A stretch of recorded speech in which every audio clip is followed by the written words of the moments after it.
تو اللہ تعالیٰ یہاں پہ یہ کہہ رہے ہیں کہ دنیا کی زندگی میں تو تم ان کا ساتھ دے رہے ہو، ان کی حمایت کر رہے ہو، تو قیامت والے دن ان کی طرف سے کون وکیل ہوگا، کون اللہ تعالیٰ سے جھگڑا کرے گا، بحث کرے گا؟ تو یہاں پہ یہ بات آ رہی ہے فَمَن يُجَادِلُ اللَّهَ عَنْهُمْ يَوْمَ الْقِيَامَةِ، قیامت کے دن اللہ سے ان کے بارے میں کون بحث کرے گا؟ أَمَّن يَكُونُ عَلَيْهِمْ وَكِيلًا، یا کون ان کا وکیل ہوگا؟ وَمَن يَعْمَلْ سُوءًا أَوْ يَظْلِمْ نَفْسَهُ، اور جو کوئی برا کام کرے یا اپنے اوپر ظلم کرے، ثُمَّ يَسْتَغْفِرِ اللَّهَ، اور پھر اللہ تعالیٰ سے مغفرت مانگ لے، یعنی اللہ تعالیٰ سے استغفار کر لے، یجد اللہ غفور الرحیم، تو وہ اللہ تعالیٰ کو بہت بخشنے والا اور نہایت رحم کرنے والا پائے گا۔ یعنی اگر کسی بندے سے کوئی غلطی ہو گئی، اس نے کوئی گناہ کر لیا، تو اس کو چاہیے کہ وہ اللہ تعالیٰ سے استغفار کر لے اور اللہ تعالیٰ سے معافی مانگ لے، تو اللہ تعالیٰ بہت بخشنے والے اور رحم کرنے والے ہیں۔ وَمَن يَكْسِبْ إِثْمًا، اور جس نے گناہ کمایا، فَإِنَّمَا يَكْسِبُهُ عَلَى نَفْسِهِ، تو بے شک اس نے اپنا ہی نقصان کیا، یعنی اس میں اسی کا لاس ہوگا اگر کوئی بندہ غلط کام کرتا ہے اور اس پر معافی نہیں مانگتا۔ وَكَانَ اللَّهُ عَلِيمًا حَكِيمًا، اور اللہ خوب جاننے والا اور بڑی حکمت والا ہے۔ وَمَن يَكْسِبْ خَطِيئَةً، اور جس نے کوئی خطا کی، او اسما، یا کوئی گناہ کیا، ثُمَّ يَرْمِي بِهِ بَرِيئًا، اور پھر کسی بے گناہ پر اس کا الزام لگا دیا، فَقَدِ احْتَمَلَ بُهْتَانًا وَإِثْمًا مُبِينًا، تو اس نے ایک بہتان اور ایک بہت بڑے یا واضح گناہ کا بوجھ اٹھایا۔ مطلب یہ کہ اگر کوئی انسان، ایک تو وہ غلط کام کرتا ہے، ٹھیک ہے، اس نے کوئی گناہ کا کام کیا، جیسے اس بندے نے چوری کی تھی، ٹھیک ہے، تو اگر اس نے غلطی سے کر لی، یا وہ اپنے کہہ لیں کہ غلط کہہ لیں شیطان کے وسوسوں میں آ کے اس نے چوری کر لی، تو اس کو چاہیے تھا کہ وہ معافی مانگ لیتا اور اس سے استغفار کرتا، لیکن اس نے بجائے اس کے کہ اپنی غلطی مانتا، اس نے اس کا الزام کسی دوسرے پہ ڈال دیا، یعنی اس یہودی کو پھنسانے کی کوشش کی، اس کے گھر میں زرہ پھینک دی اور خود پاک صاف ہو گیا اور اس کے بارے میں، یہودی کے بارے میں غلط باتیں کرنے لگا۔ تو یہاں پہ بتایا جا رہا ہے کہ ایسا اگر کوئی بندہ کرے گا نا، تو اس کے اوپر دگنا گناہ آئے گا، یعنی دوہرا گناہ ہوگا، اس پر ڈبل اس کو سزا ملے گی۔ ایک تو اس نے وہ غلط کام کیا، اور دوسرا یہ کہ اس نے دوسرے پر بہتان لگا دیا، دوسرے پر الزام لگا دیا اور اپنے غلط کام کو یا اپنے گناہ کو تسلیم نہیں کیا اور اس کی معافی نہیں مانگی۔ اس کے بعد آگے آیت نمبر 113 سے 115 تک رسول صلی اللہ علیہ وآلہ وسلم پر اللہ تعالیٰ کے خصوصی فضل اور رحمت کا ذکر ہے۔ وَلَوْلَا فَضْلُ اللَّهِ عَلَيْكَ وَرَحْمَتُهُ، اور اے نبی صلی اللہ علیہ وآلہ وسلم، اگر آپ پر اللہ کا فضل اور اس کی رحمت نہ ہوتی، لَهَمَّتْ طَائِفَةٌ مِّنْهُمْ أَن يُضِلُّوكَ، تو یقیناً ان میں سے ایک گروہ کا پکا ارادہ تھا کہ وہ آپ سے غلط فیصلہ کروا لیں، یعنی وہ نبی صلی اللہ علیہ وسلم کو غلط باتیں بتا رہے تھے نا، اور غلط بات پر کنونس کر رہے تھے۔ وَمَا يُضِلُّونَ إِلَّا أَنفُسَهُمْ، اور وہ تو صرف آپ اپنے آپ کو ہی گمراہ کر سکتے ہیں۔ وَمَا يَضُرُّونَكَ مِن شَيْءٍ، اور وہ آپ کو کسی قسم کا کوئی نقصان نہیں پہنچا سکتے۔ وَأَنزَلَ اللَّهُ عَلَيْكَ الْكِتَابَ وَالْحِكْمَةَ، اور اللہ نے آپ پر کتاب اور حکمت نازل فرمائی ہے۔ وَعَلَّمَكَ مَا لَمْ تَكُنْ تَعْلَمُ، اور آپ کو وہ کچھ سکھایا ہے جو آپ نہیں جانتے تھے، یعنی اللہ تعالیٰ نے آپ کو ایسی باتیں بتائی ہیں جن کا آپ کو پہلے علم نہیں تھا۔ وَكَانَ فَضْلُ اللَّهِ عَلَيْكَ عَظِيمًا، اور آپ پر اللہ کا بہت بڑا فضل ہے۔ لَا خَيْرَ فِي كَثِيرٍ مِّن نَجْوَاهُمْ، اور ان کی بہت سی سرگوشیوں میں کوئی بھلائی نہیں ہوتی، یعنی جو چپکے چپکے سیکریٹلی باتیں کرتے ہیں نا، ان میں سے اکثر اچھی باتیں نہیں ہوتی۔ إِلَّا مَنْ أَمَرَ بِصَدَقَةٍ أَوْ مَعْرُوفٍ أَوْ إِصْلَاحٍ بَيْنَ النَّاسِ، سوائے اس کے جو صدقے یا بھلائی یا لوگوں کے درمیان صلح کرانے کی ترغیب دے، یعنی اگر کوئی چپکے سے سیکریٹلی اس طرح کی کوئی باتیں کرے نا، تو وہ اچھی بات ہے۔ اس کے علاوہ زیادہ باتیں جو ہیں چپکے سے جو کی جاتی ہیں سیکریٹلی کانوں میں، تو وہ اچھی نہیں ہوتی۔ وَمَن يَفْعَلْ ذَلِكَ ابْتِغَاءَ مَرْضَاتِ اللَّهِ، اور جس نے اللہ کی رضا حاصل کرنے کے لیے ایسا کیا، فَسَوْفَ نُؤْتِيهِ أَجْرًا عَظِيمًا، تو ان قریب ہم اسے اجر عظیم عطا کریں گے۔ وَمَن يُشَاقِقِ الرَّسُولَ، اور جو کوئی رسول صلی اللہ علیہ وآلہ وسلم کی مخالفت کرے، مِن بَعْدِ مَا تَبَيَّنَ لَهُ الْهُدَىٰ، اس کے بعد کہ اس پر ہدایت واضح ہو چکی ہو، وَيَتَّبِعْ غَيْرَ سَبِيلِ الْمُؤْمِنِينَ، اور مومنوں کا راستہ چھوڑ کر کسی اور راستے پر چلے، مطلب مومنوں یا اسلام کے احکامات اصولوں کے علاوہ دوسرے لوگوں کو فالو کرے، نُوَلِّيهِ مَا تَوَلَّىٰ، تو پھر ہم اسے اسی طرف پھیر دیں گے جس طرف وہ خود پھرا، وَنُصْلِيهِ جَهَنَّمَ، اور پھر اسے جہنم میں جھونک دیں گے، وَسَاءَتْ مَصِيرًا، اور وہ بدترین ٹھکانہ ہے۔ یعنی یہاں پہ اللہ تعالیٰ یہ بتا رہے ہیں کہ اگر کوئی بندہ اسلام اللہ تعالیٰ اور مومنوں کے راستے کو، ان کے اصولوں کو، ان کے زندگی گزارنے کے طریقے کو چھوڑ کر دوسرے لوگوں کو فالو کرے گا تو پھر اللہ تعالیٰ اس کو اسی طرف پھیر دیتے ہیں، یعنی اس کے لیے ادھر ہی راستے کھول دیتے ہیں۔ اور اس بندے کو جو مومنوں کے علاوہ کسی راستے پر چلے گا تو اس کا ٹھکانہ جہنم ہے اور وہ بدترین ٹھکانہ ہے۔ اب یہاں سے آگے آیت نمبر 116 سے 121 تک اللہ کے ساتھ شریک بنانے والوں کا ہولناک انجام واضح کیا گیا ہے اور شیطان کے مختلف حربوں اور چالوں کا بیان ہے۔ ان اللہ لا یغفر ان یشرک بہ، یقیناً اللہ اس بات کو معاف نہیں کرے گا کہ اس کے ساتھ شرک کیا جائے۔ وَيَغْفِرُ مَا دُونَ ذَلِكَ لِمَن يَشَاءُ، اور اس کے علاوہ جو بھی کوئی گناہ ہے جسے چاہے اللہ معاف فرما دے گا۔ وَمَن يُشْرِكْ بِاللَّهِ، اور جس نے اللہ کے ساتھ شرک کیا، فَقَدْ ضَلَّ ضَلَالًا بَعِيدًا، تو یقیناً وہ دور کی گمراہی میں جا پڑا۔ إِن يَدْعُونَ مِن دُونِهِ إِلَّا إِنَاثًا، اور وہ اللہ کے سوا صرف مونس چیزوں یعنی دیویوں کی پوجا کرتے ہیں۔ یہ جتنے بھی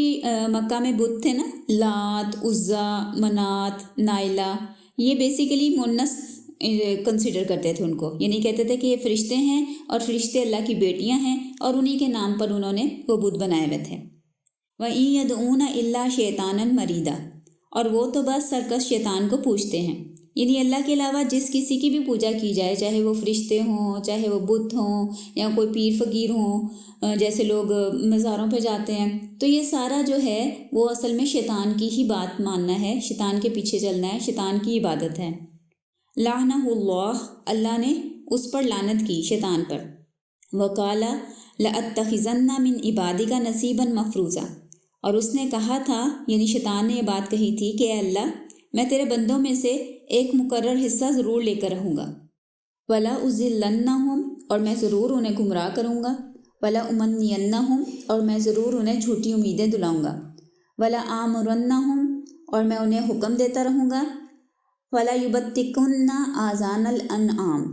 کہ وہ ضرور چوپایوں یعنی مویشیوں کے کان چیریں گے۔ یعنی یہ کافر جو تھے نا پرانے زمانے میں، تو جانور سارے ایک جیسے ہوتے ہیں، جیسے گدھے ہیں تو سارے ایک جیسے لگتے ہیں، گائیں ہیں تو ایک جیسی لگتی ہیں، تو یہ کرتے تھے کہ نشانی کے لیے نا ان کے کان کاٹ دیتے تھے مختلف جگہوں سے، نشانی کے طور پر کہ ہمارے جانور ہیں، تو اس میں جانور کو تکلیف ہوتی تھی اور اس چیز سے اللہ تعالیٰ نے منع کیا ہوا ہے۔ تو یہ یہاں پہ یہ بتایا جا رہا ہے کہ یہ بھی شیطان کی طرف سے آئیڈیا آتا ہے ان لوگوں کے دلوں میں۔ ولا آمرنہم، یعنی میں ضرور انہیں حکم دوں گا، انہیں مشورے دوں گا، آئیڈیاز دوں گا۔ فلا یغیرن خلق اللہ، تو وہ اللہ کی پیدا کی ہوئی مخلوق میں تبدیلیاں کریں گے۔ یعنی اللہ تعالیٰ کی تخلیق ہے نا کہ اللہ نے گائے کو بنایا، پورے کان اس کے ہوتے ہیں، گدھے کا، تو اس میں سے کوئی چیز کاٹ دینا یا کوئی ڈی شیپ کر دینا، تو یہ اللہ تعالیٰ کی تخلیق میں، اللہ کی مخلوق میں چینجز کرنے کا ہے، اور یہ آئیڈیاز بھی شیطان کی طرف سے آتے ہیں۔ جیسے آج کل آپ لوگوں نے دیکھا ہوگا نا، لوگ اپنی بازوؤں پہ ٹیٹو وغیرہ بنواتے ہیں، یا مختلف جگہوں پہ وہ پیرسنگ وغیرہ، سوراخ وغیرہ کرواتے ہیں اٹریکشن کے لیے، تو یہ سارا شیطان کے جو ہیں وہ آئیڈیاز ہیں۔ وَمَن يَتَّخِذْ الشَّيْطَانَ وَلِيًّا مِن دُونِ اللَّهِ، اور جو اللہ کو چھوڑ کر شیطان کو دوست بناتا ہے، فَقَدْ خَسِرَ خُسْرَانًا مُبِينًا، تو وہ کھلے کھلے نقصان میں پڑ گیا۔ يَعِدُهُمْ وَيُمَنِّيهِمْ، وہ شیطان ان سے وعدے کرتا ہے اور انہیں امیدیں دلاتا ہے۔ وَمَا يَعِدُهُمُ الشَّيْطَانُ إِلَّا غُرُورًا، اور شیطان ان سے صرف دھوکے کا وعدہ کرتا ہے، یعنی شیطان جو بھی وعدے کرتا ہے نا وہ سارے جھوٹے ہوتے ہیں، دھوکے کے ہوتے ہیں۔ اولئک مأواہم جہنم، یہ وہ لوگ ہیں جن کا ٹھکانہ جہنم ہے۔ ولا یجدون عنہا محیصا، اور وہ اس جہنم سے نکلنے کی کوئی جگہ نہیں پائیں گے، یعنی وہ اس جہنم سے بچ نہیں سکیں گے اور نہ وہاں سے نکل سکیں گے۔ تو یہ ان لوگوں کا انجام بتایا جا رہا ہے کہ جو شیطان کی باتوں پر عمل کرتے ہیں، شیطان کے آئیڈیاز کو فالو کرتے ہیں اور اسی طرح اپنی زندگی گزارتے ہیں، تو ان کا ٹھکانہ جہنم ہے۔ اب یہاں سے آگے آیت نمبر 122 سے 125 تک مومنوں کے درجات اور حضرت ابراہیم علیہ السلام کا مقام بتایا گیا ہے۔ والذین آمنوا وعملوا الصالحات، وہ لوگ جو ایمان لائے اور انہوں نے نیک عمل کیے۔ سندخلہم جنات تجری من تحتہا الانہار، ہم ان قریب یعنی بہت جلد انہیں ایسے باغات میں داخل کریں گے جن کے نیچے نہریں بہتی ہیں۔ خالدین فیہا ابدا، وہ ان میں ہمیشہ ہمیش رہیں گے۔ مطلب خالدینہ کا بھی مطلب ہوتا ہے ہمیشہ رہنا، اور ابدا کا مطلب بھی یہی ہوتا ہے، یعنی فار ایور، آلویز۔ وعد اللہ حق کا، اللہ کا وعدہ سچا ہے۔ ومن اصدق من اللہ قیلا، اور اللہ سے زیادہ بات کا سچا کون ہوگا؟ لیسا بامانیکم ولا امانی اہل الکتاب، نجات کا انحصار نہ تو تمہاری خواہشوں پر ہے اور نہ ہی اہل کتاب کی آرزوؤں پر۔ من یعمل سوءا یجزا بہ، جو کوئی برا کام کرے گا اسے اسی کا بدلہ دیا جائے گا۔ ولا یجد لہ من دون اللہ ولیا ولا نصیرا، وہ اپنے لیے اللہ کے سوا کوئی حمایتی اور یا کوئی مددگار نہیں پائے گا۔ ومن یعمل من الصالحات من ذکر او انثی، اور جس نے نیک عمل کیا چاہے وہ مرد ہو یا عورت، وہو مومن، اور وہ ایمان والا بھی ہو، فاولئک یدخلون الجنہ، یہی وہ لوگ ہیں جو جنت میں داخل ہوں گے۔ ولا یظلمون نقیرا، اور ان پر ایک تل برابر یعنی ایک نقطے کے جتنا بھی ظلم نہیں ہوگا۔ یہ جو نکیر کا لفظ ہے نا، نکیرہ یہاں پہ جو اینڈ پہ آ رہا ہے، یہ کھجور کی گٹھلی کے اوپر نا ایک چھوٹا سا ڈاٹ ہوتا ہے، یعنی ایک سائڈ پر تو اس کی وہ لائن سی ہوتی ہے نا، کٹ سا ہوتا ہے، اس کے اپوزٹ والی سائڈ پہ جہاں پہ وہ ثابت ہوتی ہے وہاں پہ ایک چھوٹا سا ڈاٹ اگر آپ کبھی غور کرو گے نا تو نظر آئے گا، اس کو نکیر کہا جاتا ہے عربی میں، یعنی اس چھوٹے ڈاٹ کے برابر بھی کسی پر ظلم نہیں ہوگا۔ ومن احسن دینا، اور دین کے لحاظ سے بہتر کون ہے؟ ممن اسلم وجہہ للہ،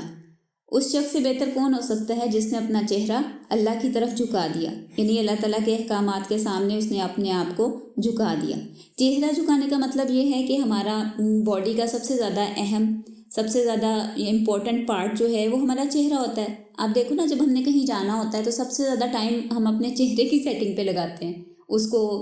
میک اپ کرنے میں، اس کو اچھا دکھنے میں، اور چہرہ آپ کی پہچان بھی ہوتا ہے۔ اور اسی طرح دیکھیں، بندہ یا کوئی بچہ آپ کو مارتا ہے آپ کے بازو پہ یا آپ کے شولڈر پہ، آپ کو برا نہیں لگتا، لیکن اگر کوئی آپ کے چہرے پر مارے تو آپ کو انسلٹ فیل ہوتی ہے اور وہ زیادہ برا لگتا ہے۔ تو یہ چہرہ جو ہے نا، یہ انسان کی عزت، اس کی شناخت، اس کی پہچان اور سب سے زیادہ اہم پارٹ ہے۔ تو اگر کوئی بندہ اپنے چہرے کو، جیسے ہم سجدے میں اپنے چہرے کو اللہ کے سامنے جھکا دیتے ہیں، زمین پر رکھ دیتے ہیں، یعنی ہم نے اپنی عزت، اپنی ایگو، انا، سارا کچھ اللہ کے سامنے جھکا دیا۔ تو اس سے یہ مراد ہے کہ جو کوئی اپنی ساری چیزیں اللہ کے سامنے سبمٹ کر دیتا ہے، جھکا دیتا ہے، یعنی اللہ تعالیٰ کی پوری فرما برداری قبول کرتا ہے، وہ محسن، اور وہ نیک بھی ہو، واتبع ملت ابراہیم حنیفہ، اور اس نے ابراہیم علیہ السلام کی ملت کی پیروی کی۔ جو ابراہیم کے بارے میں بتایا جا رہا ہے کہ وہ جنہوں نے تمام معبودوں کو چھوڑ کر صرف اللہ کی طرف یکسو ہو گئے تھے۔ واتخذ اللہ ابراہیم خلیلا، اور اللہ نے بھی ابراہیم علیہ السلام کو اپنا خاص دوست بنا لیا۔ اب یہاں سے آگے آیت نمبر 126 سے 134 تک اللہ کی حاکمیت اعلیٰ کی طرف اشارہ ہے، یتیموں اور عورتوں کے حقوق کا تذکرہ ہے۔ وَلِلَّهِ مَا فِي السَّمَاوَاتِ وَمَا فِي الْأَرْضِ، اور اللہ ہی کے لیے ہے جو کچھ آسمانوں میں ہے اور جو کچھ زمینوں میں ہے، یعنی اللہ کی ملکیت ہے جتنی بھی چیزیں آسمانوں میں ہیں، 7 آسمانوں میں، ستارے، کہکشائیں، سارا کچھ، چاند، سورج وغیرہ، اور جو کچھ زمین میں ہے، سارا کچھ اللہ تعالیٰ کی ملکیت ہے، اللہ تعالیٰ کے لیے ہے، اللہ کا اختیار ہے۔ وَكَانَ اللَّهُ بِكُلِّ شَيْءٍ مُحِيطًا، اور اللہ ہر چیز کا احاطہ کرنے والا ہے۔ وَيَسْتَفْتُونَكَ فِي النِّسَاءِ، اے نبی صلی اللہ علیہ وآلہ وسلم، وہ آپ سے عورتوں کے بارے میں پوچھتے ہیں، یعنی کوئی سوال کرتے ہیں عورتوں کے معاملات کے حوالے سے۔ قُلِ اللَّهُ يُفْتِيكُمْ فِيهِنَّ، آپ انہیں بتا دیں کہ اللہ تمہیں ان کے بارے میں فتویٰ دیتا ہے۔ وَمَا يُتْلَى عَلَيْكُمْ فِي الْكِتَابِ، اور جو حکم تمہیں پہلے سے اللہ نے کتاب میں پڑھ کے سنا دیا ہے، یعنی جو حکم تمہیں پہلے سے اس کتاب یعنی قرآن میں پڑھ کے سنا دیا گیا ہے۔ فی یتام النساء اللاتی لا تؤتونہن ما کتب لہن، اور وہ بھی جو ان یتیم لڑکیوں کے بارے میں ہے جنہیں تم وہ حق نہیں دیتے جو ان کے لیے مقرر کیا گیا ہے۔ وترغبون ان تنکحوہن، اور تم چاہتے ہو کہ ان سے نکاح کر لو۔ والمستضعفین من الولدان، اور ان بے بس اور کمزور بچوں کے بارے میں بھی اللہ حکم دیتا ہے۔ وَأَن تَقُومُوا لِلْيَتَامَى بِالْقِسْطِ، اور یہ بھی حکم دیتا ہے کہ تم یتیموں کے معاملے میں انصاف پر قائم رہو یا انصاف کے لیے کھڑے ہو جاؤ۔ وَمَا تَفْعَلُوا مِنْ خَيْرٍ، اور جو تم بھلائی کرو گے، فَإِنَّ اللَّهَ كَانَ بِهِ عَلِيمًا، تو بے شک اللہ اسے خوب جاننے والا ہے۔ یعنی جو بھی تم نیک کام کرو گے، جو بھی کوئی اچھائی کرو گے، چاہے دنیا میں کسی بندے کو پتہ چلے یا نہ چلے، اللہ تعالیٰ اس کے بارے میں خوب جانتا ہے۔ وَإِنِ امْرَأَةٌ خَافَتْ مِنْ بَعْلِهَا نُشُوزًا أَوْ إِعْرَاضًا، اگر کسی عورت کو اپنے خاوند کے حوالے سے زیادتی یا بے رغبتی کا خدشہ ہو، یعنی اسے ڈر ہو کہ اس کا خامد اس کو اہمیت نہیں دے گا، اس کا خیال نہیں رکھے گا، فلا جناح علیہما، تو ان دونوں پر کوئی گناہ نہیں، ان یصلحا بینہما صلحا، کہ وہ آپس میں صلح کا کوئی سمجھوتا کر لیں، یعنی آپس میں کوئی میوچل انڈرسٹینڈنگ کی بات کر لیں کہ جی ایسے کرنا چاہیے، ایسے نہیں ہونا چاہیے، وَالصُّلْحُ خَيْرٌ، اور صلح کر لینا بہتر ہے، وَأُحْضِرَتِ الْأَنفُسُ الشُّحَّ، اور ہر نفس کو بخل کے قریب کر دی گیا، یعنی ہر نفس کے اندر بخل، کنجوسی اور لالچ جو ہے وہ موجود ہے، ہر بندہ اپنا فائدہ چاہتا ہے، زیادہ سے زیادہ حاصل کرنا چاہتا ہے، تو یہاں پہ یہ حقیقت بتائی جا رہی ہے کہ ہر انسان کے اندر یہ انکلائن ہوتا ہے کہ وہ زیادہ سے زیادہ حاصل کرے، لالچ ہو، کنجوسی کرے، دوسرے کو نہ دے، اس کا حق نہ دے، وَإِن تُحْسِنُوا وَتَتَّقُوا، اور اگر تم حسن سلوک کرو اور اللہ تعالیٰ کی نافرمانی سے بچو، یعنی پرہیزگاری اختیار کرو، فَإِنَّ اللَّهَ كَانَ بِمَا تَعْمَلُونَ خَبِيرًا، تو یقیناً جو کچھ تم کرتے ہو اللہ اس سے خوب باخبر ہے، وَلَن تَسْتَطِيعُوا أَن تَعْدِلُوا بَيْنَ النِّسَاءِ، اور ہرگز تمہارے بس میں نہیں کہ بیویوں کے درمیان پورا عدل کر سکو، وَلَوْ حَرَصْتُمْ، چاہے تم اس کی کتنی ہی خواہش کرو، یعنی کتنا بھی تم چاہو نا کہ تم بیویوں میں برابری کر دو یا ان میں ایک جیسا سلوک رکھو، تو یہ بڑا مشکل کام ہے، فَلَا تَمِيلُوا كُلَّ الْمَيْلِ، اور تم ایک ہی طرف پورے میلان کے ساتھ مائل نہ ہو جانا، فَتَذَرُوهَا كَالْمُعَلَّقَةِ، کہ تم دوسری کو معلق یعنی بالکل ہی چھوڑ دو، وَإِن تُصْلِحُوا وَتَتَّقُوا، اور اگر تم اپنے رویے کی اصلاح کر لو اور پرہیزگاری اختیار کرو یعنی اللہ سے ڈرو، فَإِنَّ اللَّهَ كَانَ غَفُورًا رَحِيمًا، تو بے شک اللہ بہت بخشنے والا اور رحم فرمانے والا ہے، یعنی اپنی طرف سے پوری کوشش کرو کہ اگر تمہاری ایک سے زیادہ بیویاں ہیں، یہ مردوں کو حکم دیا جا رہا ہے کہ ان میں انصاف کرنے کی، ان کے برابری رکھنے کی کوشش کرو، لیکن کئی دفعہ ہوتا ہے کہ انسان کے دل کو ہی کوئی ایک جو بیوی ہے وہ زیادہ پسند ہوتی ہے، جیسے رسول صلی اللہ علیہ وسلم کا اپنا بھی معاملہ یہی تھا کہ حضرت عائشہ کی طرف ان کا زیادہ رجحان تھا، حالانکہ یہ سب کے ساتھ برابری کا سلوک کرتے تھے، لیکن ایک وہ ہوتا ہے نا آپ کی فیلنگ نیچرل، تو اس پہ انسان کا کنٹرول نہیں ہوتا، تو اس حوالے سے کہا جا رہا ہے کہ اپنی طرف سے کوشش کرنی چاہیے کہ ان کے درمیان برابری کا سلوک رکھا جائے، یہ نہیں کہ ایک کی طرف زیادہ مائل ہو جو اس کو زیادہ تحفے وغیرہ دو، دوسری کو بالکل ٹائم نہ دو، بالکل ہوا میں معلق چھوڑ دو، تو اس طرح اگر تم نے کیا ہے تو اس کو اصلاح کر لو، کریکشن کر لو اور اللہ تعالیٰ سے معافی مانگو، اللہ تعالیٰ بخشنے والا اور رحم کرنے والا ہے۔ وَإِن يَتَفَرَّقَا، اور اگر دونوں میاں بیوی آپس میں علیحدگی اختیار کر لیں، یغنی اللہ کلا من سعتی، تو اللہ تعالیٰ اپنی وسعت سے ان دونوں کو بے نیاز کر دے گا، یعنی یہ نہیں کہ یہاں پہ زندگی یا دنیا ختم ہو جائے گی اگر میاں بیوی میں علیحدگی ہو جاتی ہے، تو اللہ تعالیٰ دونوں کو جو ہے وہ وسعت عطا کرے گا، بے نیاز کر دے گا۔ وَكَانَ اللَّهُ وَاسِعًا حَكِيمًا، اور اللہ بڑی وسعت والا اور بڑی حکمت والا ہے۔ وَلِلَّهِ مَا فِي السَّمَاوَاتِ وَمَا فِي الْأَرْضِ، اور جو کچھ آسمانوں میں ہے اور جو کچھ زمینوں میں ہے سب اللہ ہی کا ہے، یعنی اللہ کی ملکیت ہے۔ وَلَقَدْ وَصَّيْنَا الَّذِينَ أُوتُوا الْكِتَابَ مِن قَبْلِكُمْ، اور ہم نے انہیں بھی تاکید فرمائی تھی جن کو تم سے پہلے کتاب دی تھی، وَإِيَّاكُمْ، اور تمہیں بھی کہہ رہے ہیں اللہ تعالیٰ، اِنِ اتَّقُوا اللَّهَ، کہ اللہ تعالیٰ کی تقوی اختیار کرو، اللہ تعالیٰ کی نافرمانی سے بچو۔ وَإِن تَكْفُرُوا، اور اگر تم نے کفر کیا، فَإِنَّ لِلَّهِ مَا فِي السَّمَاوَاتِ وَمَا فِي الْأَرْضِ، تو بے شک اللہ کے لیے تو جو کچھ آسمانوں میں ہے، جو کچھ زمین میں، سب اللہ کی ملکیت ہے اور اللہ کے لیے ہے۔ اگر تم اللہ تعالیٰ کے لیے فرما برداری نہیں بھی کرو گے تو اس سے اللہ تعالیٰ کو کوئی فرق نہیں پڑتا۔ وَكَانَ اللَّهُ غَنِيًّا حَمِيدًا، اور بے شک اللہ تعالیٰ بے نیاز ہے اور بہت تعریفوں والا ہے۔ وَلِلَّهِ مَا فِي السَّمَاوَاتِ وَمَا فِي الْأَرْضِ، اور اللہ ہی کے لیے ہے جو کچھ آسمانوں میں ہے اور جو کچھ زمینوں میں ہے۔ وَكَفَى بِاللَّهِ وَكِيلًا، اور اللہ ہی بطور کارساز کافی ہے۔ إِن يَشَأْ يُذْهِبْكُمْ أَيُّهَا النَّاسُ، اے لوگو اگر اللہ چاہے تو وہ تم سب کو لے جائے، یعنی تم سب کو ختم کر دے، وَيَأْتِ بِآخِرِينَ، اور تمہاری جگہ دوسروں کو لے آئے، یعنی ایک اور قوم آ جائے، ایک اور نسل آ جائے۔ اللہ تعالیٰ چاہے تو ایک سیکنڈ میں سارا سین چینج کر سکتے ہیں کہ اس وقت دنیا میں جتنے بھی لوگ ہیں وہ سارے ختم ہو جائیں اور ان کی جگہ نئے لوگ آ جائیں۔ وَقَانَ اللَّهُ عَلَىٰ ذَلِكَ قَدِيرًا، اور اللہ ایسا کرنے پر خوب قدرت رکھتا ہے، یعنی اللہ تعالیٰ کو پورا اختیار ہے، پوری قدرت رکھتا ہے وہ۔ مَنْ كَانَ يُرِيدُ ثَوَابَ الدُّنْيَا، اور جو کوئی صرف دنیا کا طلبگار ہے یعنی دنیا حاصل کرنا چاہتا ہے،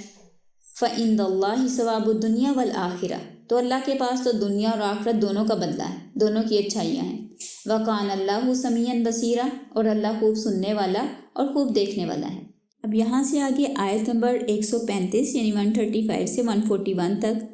عدل و انصاف اور سچی گواہی کی اہمیت واضح کرنے اور منافقین کے لیے دردناک عذاب کی وعید کا ذکر ہے۔ یا ایھا الذین آمنو، اے لوگو جو ایمان لائے ہو، کونوا قوامین بالقسط، کہ انصاف قائم کرنے والے بن جاؤ، شہداء للہ، اللہ کے لیے گواہ بنو،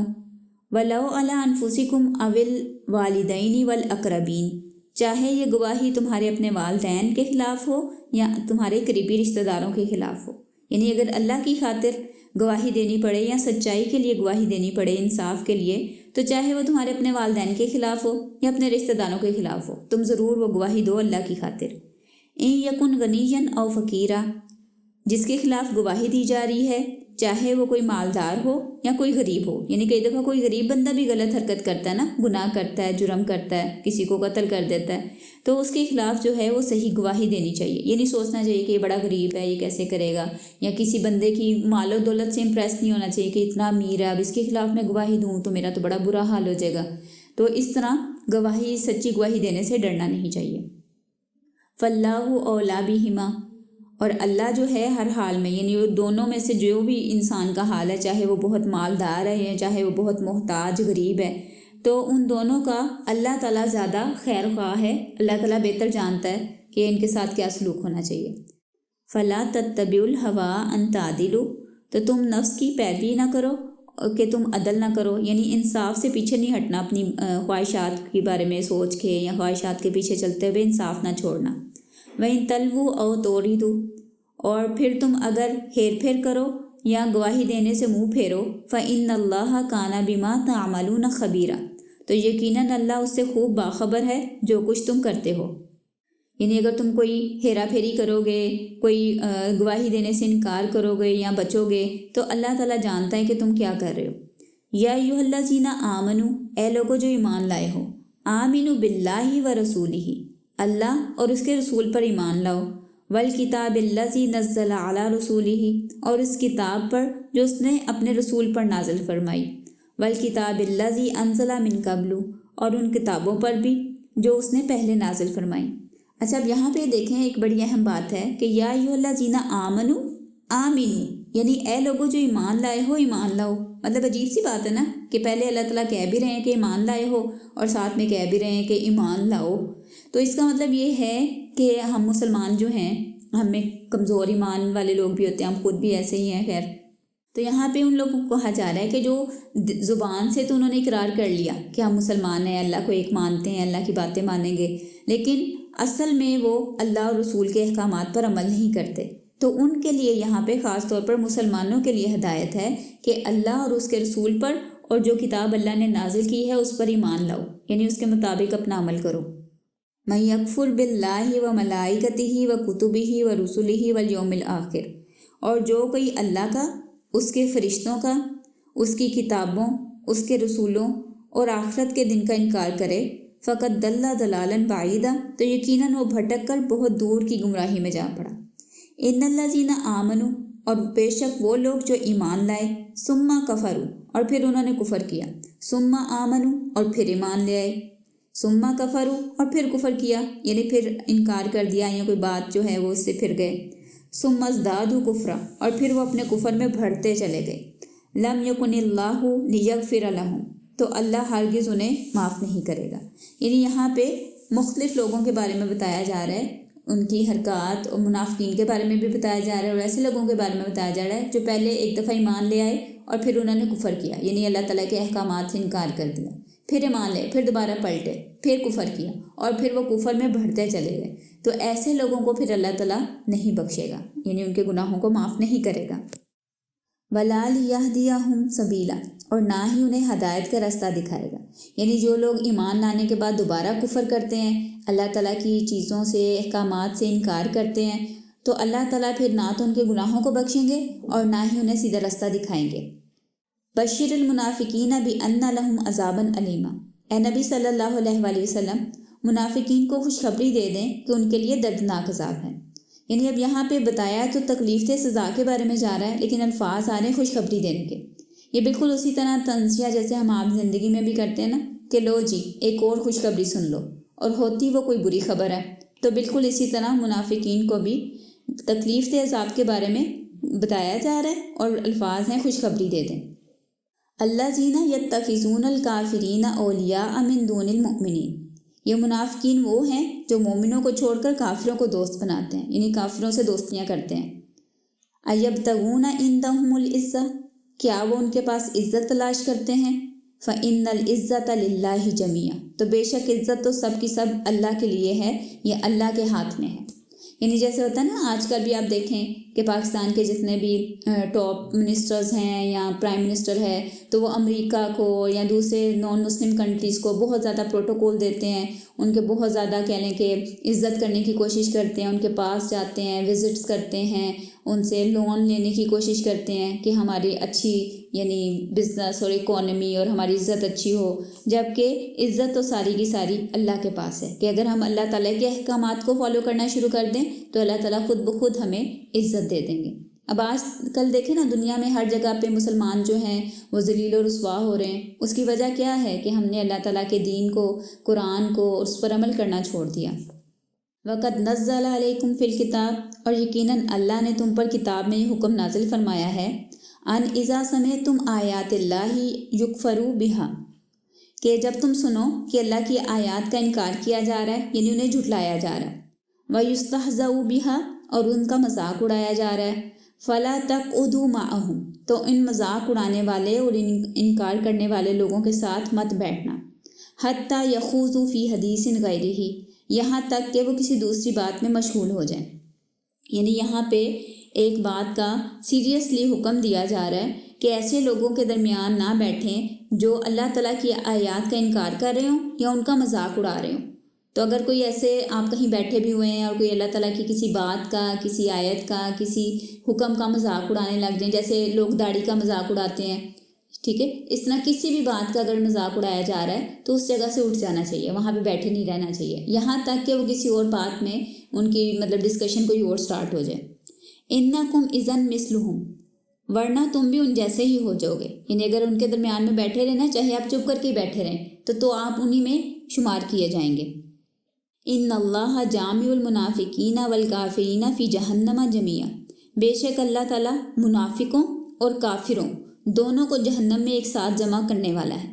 یعنی اب یہاں پہ دیکھیں کہ منافق اور کافر ایکول دونوں جہنم میں جائیں گے۔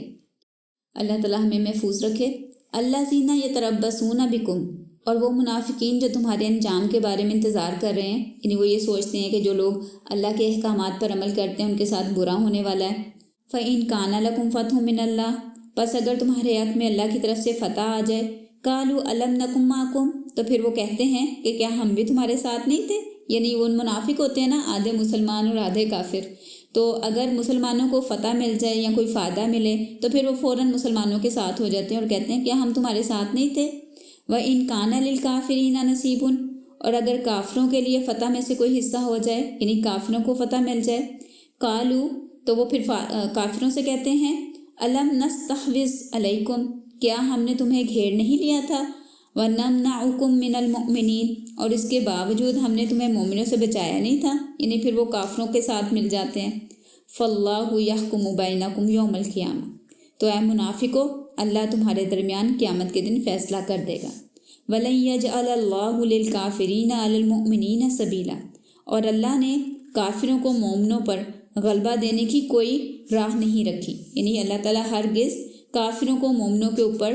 اپر ہینڈ نہیں دے گا، غلبہ نہیں دے گا۔ اگر لوگ جو ہیں مومن سے مراد ہیں وہ لوگ جو واقعی ایمان والے ہیں اور اللہ تعالیٰ کے دین اور اس کے احکامات کو پورے طریقے سے مانتے ہیں اور ان پر عمل کرتے ہیں، تو ایسے مومنوں کو کبھی بھی شکست نہیں ہو سکتی، ان پہ کافر جو ہیں وہ فتح نہیں پا سکتے۔ جیسے کہ ہمارے پاس نبی صلی اللہ علیہ وسلم کے ٹائم کی بھی مثالیں ہیں کہ 313 لوگ تھے اور کافر جو تھے وہ 1000 کے قریب تھے، لیکن اللہ تعالیٰ نے ان تھوڑے سے یعنی اپنے سے 3 گنا زیادہ لوگوں پر انہیں فتح عطا کی تھی۔ تو یہ اللہ تعالیٰ کا اصول ہے، اللہ کی سنت ہے کہ جو واقعی دل سے پکے اور سچے مومن ہوتے ہیں، ایمان والے لوگ، وہ کبھی بھی کافروں سے ہارتے نہیں ہیں۔ لیکن اگر آپ کے اپنے اندر ایمان نہیں ہے اور آپ اللہ تعالیٰ کے احکامات کو پوری طرح فالو نہیں کر رہے تو پھر آپ اتنے اسٹرانگ نہیں ہوتے، پھر کافر جو ہیں وہ آپ کے اوپر فتح پا سکتے ہیں۔ تو یہ حقیقت یہاں پہ بتائی جا رہی ہے، یہ ہمارے آیت نمبر 141 پہ یہ کمپلیٹ ہوتا ہے۔ تو اپنا لیسن فنش کرتے ہیں. سبحانک اللہم و بحمدک نشہد ان لا الہ الا انت ونستغفرک ونتوب الیک.